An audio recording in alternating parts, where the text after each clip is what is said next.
Hello दोस्तों, कैसे हो आप सब। आप सभी को प्यार भरा नमस्कार। स्वागत है आपका अपने यूट्यूब चैनल पॉइंट एजुकेटर में। और मैं बिंदु चौधरी आपके लिए आज जो व्यक्तित्व मापन की पद्धतियां होती हैं, पर्सनैलिटी असेसमेंट की टेक्निक्स, वो लेकर आई हूँ। वो मोस्टली एग्जाम में टॉपिक पूछा जाता है और इसलिए ये topic most most most important है। आप ध्यान से पढ़िए। स्टार्ट करते हैं। सबसे पहले आज हम करने वाले हैं पर्सनैलिटी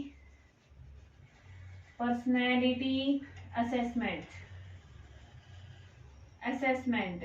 अब पर्सनैलिटी असेसमेंट क्यों की जाती है और क्या होती है वो समझिए। किसी व्यक्ति का जो पर्सनैलिटी है, व्यक्तित्व है, वो किसी भी जॉब के लिए या उसका भविष्य में कैसे वो बिहेव करेगा किसी परिस्थिति में, वो उसकी पर्सनैलिटी पर डिपेंड होता है। तो पर्सनैलिटी का असेसमेंट करना इसीलिए जरूरी है कि व्यक्ति का जो फ्यूचर से रिलेटेड कुछ बातें हैं, तथ्य हैं, वो सामने आ जाएं। और पर्सनैलिटी का जो असेसमेंट है, इसका मतलब फॉर्मल तरीके से होता है, औपचारिक रूप से किया जाने वाला प्रयास किसी व्यक्ति के व्यक्तित्व को समझने के लिए, वो कहलाता है पर्सनैलिटी असेसमेंट। ठीक है, व्यक्तित्व का मापन या मूल्यांकन। क्लियर हुआ। अब व्यक्तित्व का मूल्यांकन करने के लिए 4 प्रकार से पद्धति अपनाई जाती हैं। सबसे पहली होती है साइकोमेट्रिक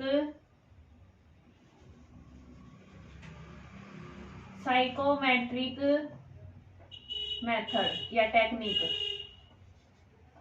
सेकंड होती है सेल्फ रिपोर्ट मेजर्स। और थर्ड होती है हमारी प्रोजेक्टिव टेस्ट्स। और लास्ट होती है बिहेवियरल एनालाइज। हिंदी में क्या कहेंगे? साइकोमेट्रिक को कहते हैं मनोमीतिक विधि। ठीक है। सेल्फ रिपोर्ट को क्या कहेंगे? आत्म प्रतिवेदन मापन। फिर है प्रोजेक्टिव को करते हैं प्रक्षेपी तकनीक, मेथड, टेस्ट, कुछ भी कह सकते हैं। बिहेवियरल को क्या कहेंगे? व्यवहार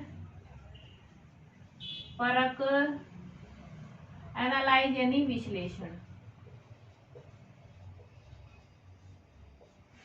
ठीक है। तो 4 तरह से पर्सनैलिटी का असेसमेंट किया जाता है, ये आपको याद रखना है। अब इसमें सबसे पहला होता है साइकोमेट्रिक मेथड होते हैं, इसको 3 कैटेगरीज में विभाजित किया जाता है। 3 कैटेगरीज कौन कौन सी? सबसे पहला होता है इंटेलिजेंस टेस्ट के द्वारा किसी की क्षमता, उसकी जो मेंटल एक्टिविटी है, रीजनिंग की जो है, लॉजिक की है, वो सभी एबिलिटी मापी जाती हैं इंटेलिजेंस टेस्ट के द्वारा। फिर सेकंड है हमारी एप्टीट्यूड टेस्ट। जैसे टीचर बनने के लिए आपको पात्रता पास करनी पड़ रही है, वहां हमें पता चलेगा कि टीचर बनने के योग्य हैं या नहीं है। एप्टीट्यूड, किसी की अभिरुचि को पता करना, किसी जॉब से रिलेटेड उसकी क्या एप्टीट्यूड है, वो होता है एप्टीट्यूड टेस्ट। ठीक है। और तीसरा होते हैं पर्सनैलिटी टेस्ट, वो हम पढ़ेंगे। क्लियर हुआ। तो साइकोमेट्रिक मेथड ये होते हैं। इसके बाद सेल्फ रिपोर्ट मेजर्स क्या होते हैं, वो अब हम डिटेल में पढ़ेंगे। अब हम करेंगे सेल्फ रिपोर्ट मेजर्स। अब जो ये सेल्फ रिपोर्ट मेजर्स हैं, सेल्फ यानी अपने आप, तो अपने आप कोई बताता है अपनी पर्सनैलिटी के बारे में, तो वो कब बताएगा, उससे कुछ क्वेश्चन पूछे जाएं तो वो बताएगा कि भाई उसका हाँ या ना में उत्तर देगा, तब पता चलता है। तो ये होते हैं सेल्फ रिपोर्ट मेजर्स के आत्म प्रतिवेदन। ठीक है, आत्म प्रतिवेदन यानी वो सेल्फ जो जिसकी पर्सनैलिटी का मापन हो रहा है, उससे हम क्वेश्चन पूछेंगे, asking the questions for the assess the personality. ठीक है, और पर्सनैलिटी को असेस करने के लिए उससे क्वेश्चन पूछे जाएंगे। उन क्वेश्चंस का जवाब जो देगा वो हमेशा, यानी एक तो हो गया वर्बल रिस्पॉन्सेज होते हैं, और जो रिस्पॉन्स उत्तर देंगे उनका क्वांटिटेटिव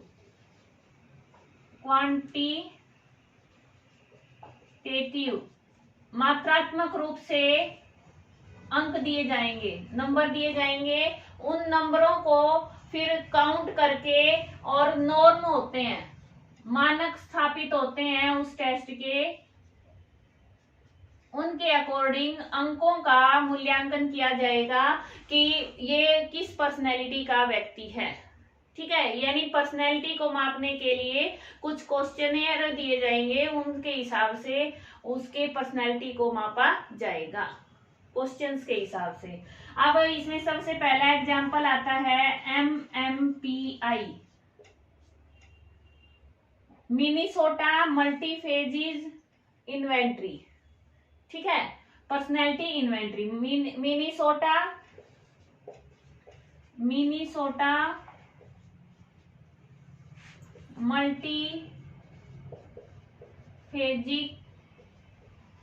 फेजिस भी लिख सकते हैं, फेजिक पर्सनैलिटी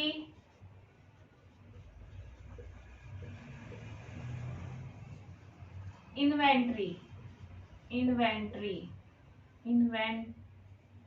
हिंदी में लिखने में थोड़ी दिक्कत आ जाती है भाई।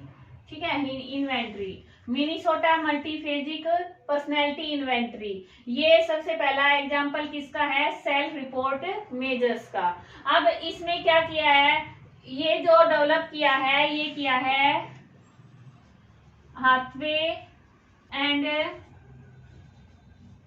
मैकिनली ने ये डेवलप किया है। ठीक है, कई बार पूछ लेते हैं, अभी तक तो नहीं पूछा है किसने बनाया है, लेकिन आपको याद होना चाहिए। अब इसका जो फेज 1 है, ये इसका सेकंड फेज भी उपलब्ध है। ठीक है, MMPI सेकंड भी उपलब्ध है, और इसमें 5, 6, 7 स्टेटमेंट्स हैं।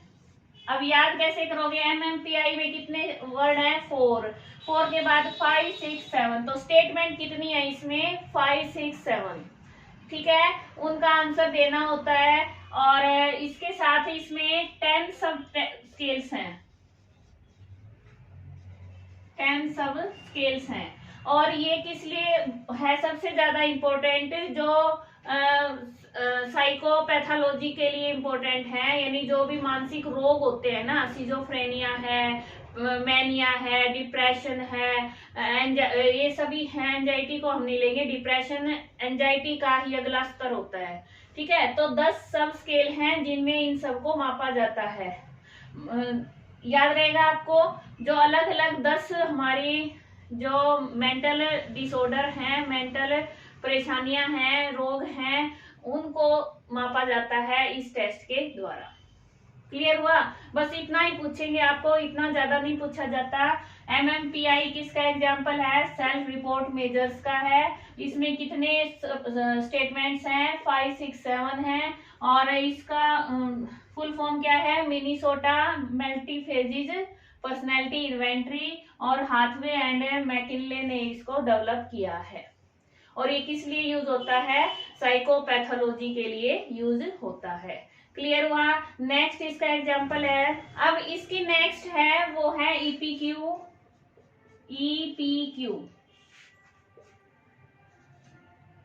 इंग्लिश में लिख देती हूँ, आइजेंक पर्सनैलिटी क्वेश्चनेयर।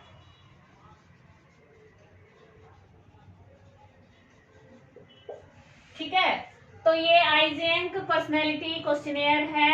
ये किसने डेवलप किया है? आइजेंक ने डेवलप किया है। और इसमें 32 ट्रेड्स कैटेगराइज किए हैं, ठीक है, उनका ही वर्णन है। और इसमें 3 डायमेंशन है, 3 डायमेंशंस हैं। पहले स्टार्टिंग में 2 डायमेंशंस थी, 3rd डायमेंशन बाद में ऐड की गई है। फर्स्ट है एक्सट्रोवर्जन, एक्सट्रोवर्जन और इंट्रोवर्जन की है।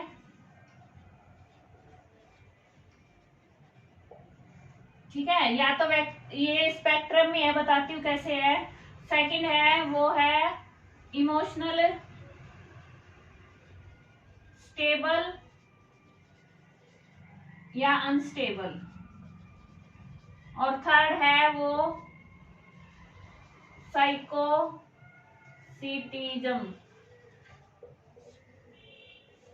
ये ऐड कर दी है थर्ड वाली। अब इसमें जो हाई स्कोर आता है ना, इसका मतलब है कि वो बहुत ही गुस्से वाला व्यक्ति है, वो एंटी सोशल भी हो सकता है, इस तरह से पता चलता है। तो क्या है, इसमें क्वेश्चन होते हैं, क्वेश्चंस का आंसर देना होता है। और इसमें 3 डायमेंशन है, अलग अलग डायमेंशन के क्वेश्चन है। और ये स्पेक्ट्रम पे है। मान लो इधर एक्सट्रोवर्जन है या इंट्रोवर्जन है, तो व्यक्ति इधर भी हो सकता है, इधर भी। उसका जो अंक आएंगे ना, नंबर आएंगे, उसके हिसाब से उसका व्यक्तित्व का मूल्यांकन किया जाता है। ठीक है, जरूरी नहीं कि पूरा का पूरा एक्सट्रोवर्जन पे हो या इंट्रोवर्जन पे हो। क्लियर हुआ? अच्छा भाई, एक था JPMI, JMPI है, JMPI शायद, हाँ यही है, जोधपुर का है ये इंडियन वर्जन है। जो MMPI था, MMPI का इंडियन वर्जन है जोधपुर मल्टीफेजिक पर्सनैलिटी इन्वेंटरी। ठीक है, इतना ही पूछा जा सकता है, इसकी फुल फॉर्म आ सकती है। इसके बारे में NCERT बुक में ज्यादा नहीं दे रखा। ठीक है, तो ये हो गया हमारा। इसके बाद एक और बचता है, इसके बाद नेक्स्ट है हमारा 16PF, 16 पर्सनैलिटी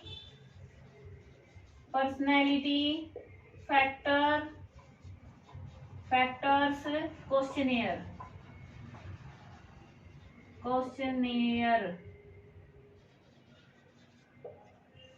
ठीक है, तो ये हमारा किसने डेवलप किया है? कैटल ने। इसमें 16 पर्सनैलिटी के फैक्टर बताए हैं। और ये किसके लिए ज्यादा यूज किया जाता है? जो बच्चे हाई स्कूल में होते हैं, हाई स्कूल के बच्चों पर ये यूज किया जाता है, ताकि उनको वोकेशनल गाइडेंस दी जा सके। ठीक है, हाई स्कूल से लेके अडल्ट तक यूज किया जा सकता है। इतना ही पूछा जाता है इसमें। यानी कैरियर से रिलेटेड उनको अगर कुछ बताना है, आप क्या बनेंगे, आप में कौन सा ट्रेट है, ज्यादा है, तो वो हम क्या अप्लाई करेंगे? 16PF वहां पे अप्लाई करेंगे। क्लियर हुआ? अब इनकी कुछ लिमिटेशन होती हैं, जो ये टेस्ट है, इनकी कुछ सीमाएं हैं, दोष भी हैं। सबसे पहला तो सोशल, समाज में स्वीकार्यता चाहिए, इसलिए वो सही आंसर नहीं देते। जो क्वेश्चंस होते हैं उनका सही आंसर नहीं देते, क्योंकि जो क्वेश्चन चेक कर रहा है वो भी तो एक मनुष्य है, तो वो समझते हैं कि हमारा भाई फिर ये होगा कि हम अगर अलग आंसर देंगे तो हमें समाज में स्वीकार नहीं किया जाएगा। तो ये सही से आंसर नहीं देते, यानी ज्यादा हाँ देने की आंसर हाँ देते हैं, यस के ऑप्शन ज्यादा करते हैं। ठीक है, और यस का ऑप्शन करते हैं, इसको इंग्लिश में कहते हैं एक्विजेंस। ये वर्ड आ जाता है तो इसका मतलब है कि व्यक्ति है वो हाँ में ज्यादा आंसर देता है, ये इसका दोष है। ठीक है, क्योंकि उसको खुद से आंसर देने होते हैं, कोई दूसरा आंसर नहीं देता, इसलिए वो ज्यादा अपने आप को अच्छा बताने की कोशिश करता है। क्लियर हुआ? इतना समझ आया? आगे देखो, नेक्स्ट है हमारा प्रोजेक्टिव टेक्निक।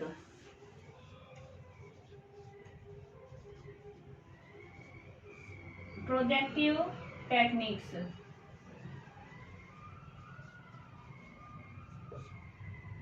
प्रक्षेपी तकनीक। ठीक है, तो अब इसमें क्या होता है, ये इनडायरेक्ट तरीका है, indirect method of measurement, indirect method of assessment of personality. और जो हमारा सेल्फ रिपोर्ट था वो क्या था, डायरेक्ट था। हम डायरेक्ट क्वेश्चन देते हैं, वो आंसर देते हैं, हम सीधा उनका रिजल्ट बनाकर दे देते हैं। इसमें क्या होता है, इनडायरेक्ट मेथड है, उनको क्वेश्चंस नहीं मिलेंगे, जिससे हम पूछ रहे हैं उसको ये नहीं पता कि इससे जो आंसर देंगे वो सही है या गलत है, या उसकी पर्सनैलिटी क्या दिखेगी अगर हम ऐसा आंसर देते हैं। तो ये इनडायरेक्ट मेथड होता है। ठीक है, और इसका क्या है, साइको एनालिटिक,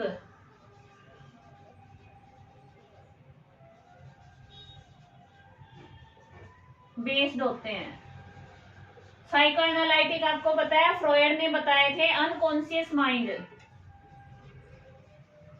अनकॉन्शियस माइंड। कोई स्पेलिंग मिस्टेक हो जाए तो भाई देख लेना, कोई जल्दी में कर देती हूँ। साइको एनालिटिक बेस्ड होते हैं, और ये अनकॉन्शियस माइंड उनका देखा जाता है कि वो उसकी पर्सनैलिटी कैसी है। ठीक है, तो अनकॉन्शियस माइंड से रिलेट करते हैं, साइको एनालिटिक बेस्ड होते हैं, इनडायरेक्ट मेथड होते हैं, और सबसे ज्यादा पेपर में पूछे जाते हैं। पता है ना आपको, सबसे ज्यादा पेपर में ये पूछे जाते हैं। अब ये कितने प्रकार के होते हैं, कैसे कैसे होते हैं, देखो। एक तो होता है, सबसे पहला होता है रिपोर्टिंग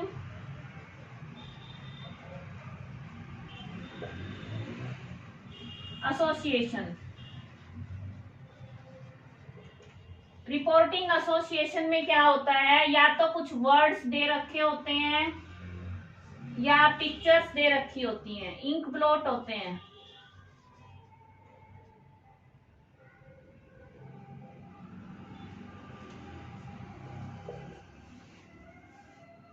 उन इंक ब्लॉट को देखकर आंसर देना होता है, आपको क्या दिखा। ठीक है, वो आगे बताऊंगी अभी टेस्ट में। अच्छा, दूसरी तरह के होते हैं जैसे story writing, story writing based on pictures.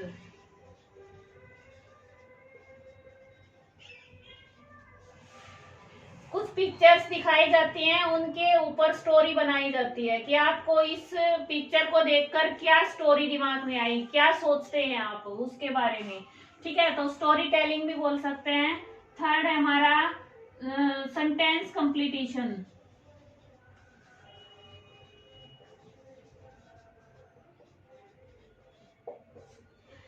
स्थान होते ना, रिक्त पूर्ति करो, खाली स्थान पूरा करो। तो कुछ जैसे आई एज्यूम, मैं मानता हूं, मैं चाहता हूं, आई विश, उसके आगे ब्लैंक दे दिया, क्या चाहता है भाई, वो अपनी पूरी करो, तो सेंटेंस पूरा करना।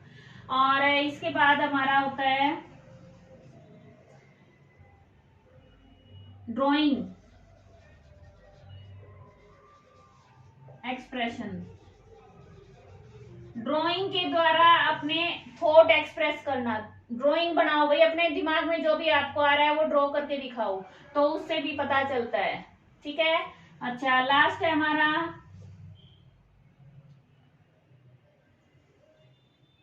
काफी सारे स्टिमुलाई होते हैं। स्टिमुलस अगर ये है तो इसका मतलब एक, और स्टिमुलाई इसका मतलब बहुत सारे स्टिमुलस, प्लूरल होता है इसका, ये सिंगुलर है, ये प्लूरल है। ठीक है, तो याद रखना ये भी। स्टिमुलाई है, काफी सारे सेट हैं, उनमें से कोई स्टिमुलस चूज करना, चॉइस करना, चॉइस ऑफ स्टिमुलस या stimuli from large set of stimuli. ठीक है, बहुत सारे स्टिमुलस हैं, उनमें से किसी स्टिमुलस को चुनाव करना, वो भी क्या दिखाता है, पर्सनैलिटी को दिखाता है। क्लियर हुआ? तो 5 तरह की टेक्निक यूज की जाती हैं प्रोजेक्टिव में। अब कुछ जो प्रसिद्ध हैं, मेन है, जो बार बार पूछी जाती है पेपर में, वो मैं करवा रही हूँ। अब इसमें यानी कुछ स्ट्रक्चर्ड होते हैं, पहले से बने बनाए टेस्ट होते हैं। उनमें है रोसा-किंग-प्लोक टेस्ट, हिंदी में आता है रोशा। ठीक है, और इसका डेवलप किसने किया था? हरवन रोशा ने किया था। हरवन रोशा ने ये डेवलप किया था। और इसमें कुल कितने कार्ड हैं? 10 कार्ड हैं, 10 इन ब्लॉक कार्ड हैं। इसमें से 5 हैं वो ब्लैक एंड व्हाइट हैं, ब्लैक एंड व्हाइट। 2 हैं वो रेड एंड व्हाइट। व्हाइट क्यों बोला है? व्हाइट जैसे ये व्हाइट बोर्ड है ना, ऐसे ही है, उसके ऊपर इंक एक 5 पे तो ब्लैक का यूज किया है और 2 पे रेड का यूज किया है। और 3 है वो मल्टी कलर है, मल्टी कलर। बस इतना ही पूछा जाता है पेपर में कि टोटल कितने कार्ड होते हैं, कितने ब्लैक एंड व्हाइट होते हैं, कितने रेड एंड व्हाइट होते हैं और कितने मल्टी कलर्ड होते हैं। तो ये क्वेश्चन बार बार आता है पेपर में, मोस्ट इम्पोर्टेंट है। ठीक है, अब इससे अगला है टीएटी, थीमेटिक अप्रिसेप्शन टेस्ट। और ये किसने बनाया था? ये बनाया था मुर्रे ने। ठीक है, और इसमें 30 कार्ड होते हैं वैसे तो, उन पर पिक्चर्स बनी होती हैं। इसमें शाई के धब्बे होते हैं, यानी हमें ऐसा लगता है जैसे धब्बा है, शाई लगा के ऐसे धब्बा लगा दिया हो, तो उससे पता करते हैं। इसमें 30 कार्ड्स हैं, उन पर पिक्चर्स ड्रा की होती हैं। एक उसके लिए, सब्जेक्ट के लिए 20 कार्ड यूज किए जाते हैं एक बार में। ठीक है, 20 कार्ड यूज किए जाते हैं। एक ब्लैंक कार्ड भी होता है, एक ब्लैंक कार्ड भी होता है। अभी तक इसके बारे में, कार्ड के बारे में नहीं पूछा है, इससे क्वेश्चन आता है। इसमें ये पूछते हैं किसने बनाया था? ये मुर्रे ने बनाया है। और इसमें 20 कार्ड हैं। कार्ड के ऊपर जो पिक्चर है, मैंने साइड में लगाया भी है, देखना। पिक्चर के ऊपर जो भी दिख रहा है उसका प्रेजेंट, कि प्रेजेंट में क्या स्टोरी बता सकते हैं, स्टोरी बनानी है, उसका फ्यूचर क्या हो सकता है, आगे क्या होगा इस कहानी में, और आपको ऐसा क्यों महसूस हुआ। ठीक है, और ये सब पूछा जाता है। क्लियर हुआ? इतना है समझ? अच्छा, इसके बाद एक और है। अब नेक्स्ट टेस्ट है ये। अब इससे पहले एक और बात बताना भूल गई मैं, टीएटी है ना, वो मॉर्गन एंड मुर्रे का है। मॉर्गन भी आ सकता है पेपर में, मॉर्गन एंड मुर्रे। और टीएटी का सीएटी भी है एक, चिल्ड्रन अप्रिसिएशन टेस्ट। ठीक है, उसमें बच्चों से रिलेटेड पिक्चर्स हैं, जैसे भालू है, और मैंने ये सब एक वीडियो में करवा भी रखा है। जब ये टेस्ट आते हैं पेपर में, मैंने जो सीडीपी की PYQ सीरीज करवाई है उसमें डिटेल से करवा रखा है सीएटी। ठीक है, अच्छा, और एक उमा चौधरी का टीएटी का इंडियन वर्जन भी है। टीएटी का इंडियन वर्जन किसका है? उमा चौधरी का है। याद रखोगे तो टीएटी से रिलेटेड ये 3 बातें मैं भूल गई थी बताना। अच्छा, इसके बाद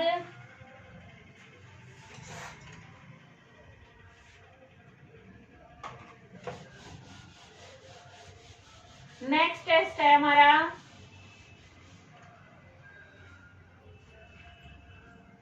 रोजनविग picture frustration study, PF study के नाम से जाना जाता है। और इसका डेवलपमेंट किसने किया है? रोजनविग ने ही किया है।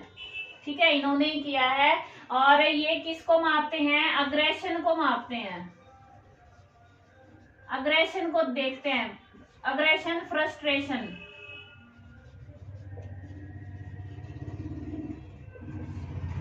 और जो पिक्चर्स हैं वो कार्टून टाइप से हैं, कार्टून्स की पिक्चर्स हैं। और इंडियन वर्जन है इसका पारिक का, पारिक ने इंडियन वर्जन इसका यूज किया है। बस इतना ही याद रखना है आपको, ज्यादा नहीं पढ़ना। अच्छा, इसके बाद अगला करें तो सेंटेंस कंप्लीटिशन।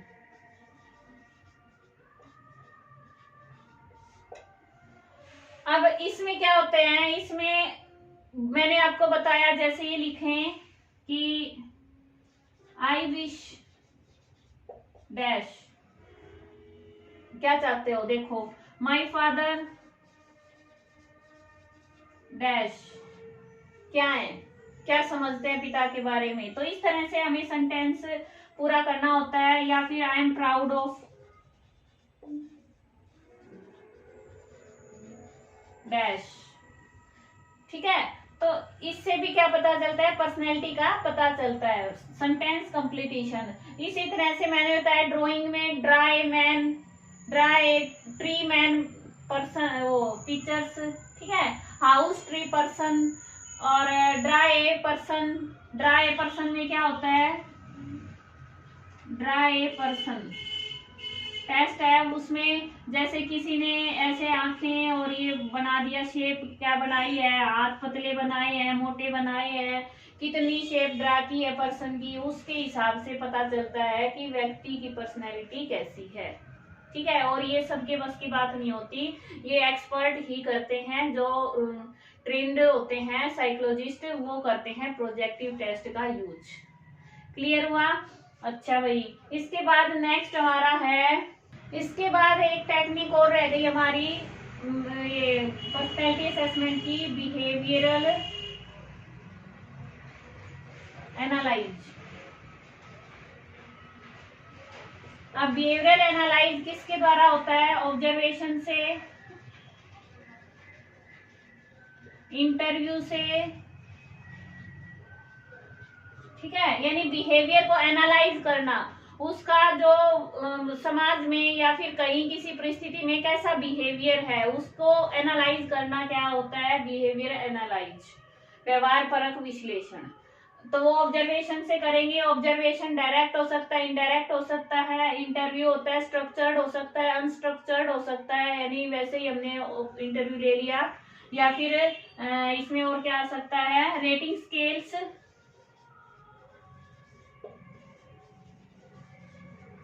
ठीक है, रेटिंग स्केल्स और नॉमिनेशन और सिचुएशनल।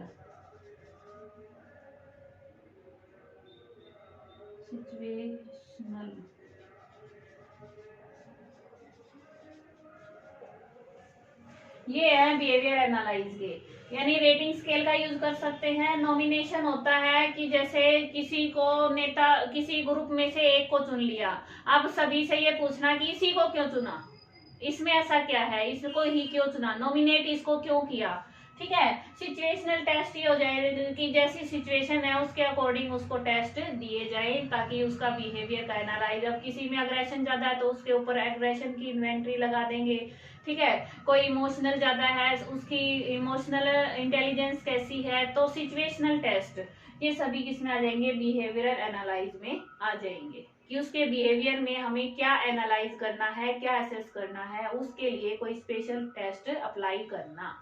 क्लियर हुआ? तो उम्मीद है ये आपको समझ आया होगा। मैंने पर्सनैलिटी असेसमेंट के सारे मेथड आपको बता दिए हैं, पेपर में क्वेश्चन कैसे आता है वो भी बता दिया है। मोस्ट इम्पोर्टेंट है प्रोजेक्टिव मेथड, और ये तो कभी पूछे ही नहीं जाते, सिर्फ ये आते हैं कि व्यक्तित्व मापन की विधियां कौन कौन सी हैं, उसमें आ जाते हैं ऑब्जर्वेशन, इंटरव्यू, तो ये भी है, ठीक है। क्लियर हुआ? उम्मीद है समझ आया होगा। फिर भी कोई डाउट है तो आप बता सकते हैं कमेंट करके। मिलते हैं नेक्स्ट वीडियो में। Thanks for watching. आपका दिन शुभ हो। धन्यवाद।